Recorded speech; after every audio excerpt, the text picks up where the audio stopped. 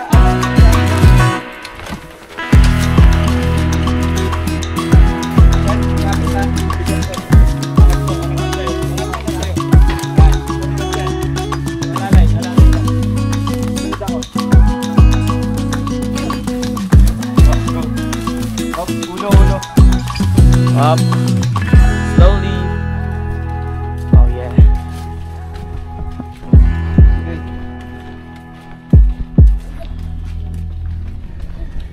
Yan, dyan natin. Lagay, paano doon kuya? Punta ka doon.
taga-tahi namin ng ano,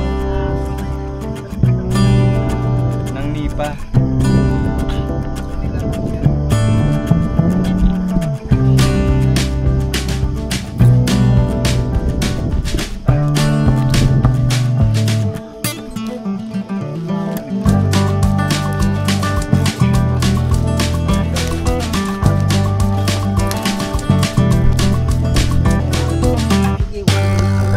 Kasi may ano naman yan eh. Overlap.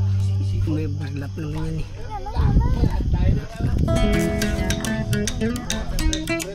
Montage na mo.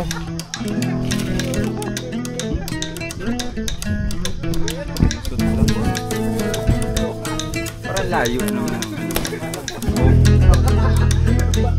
Wala na ang ano, tali. Tali. Kaya pala.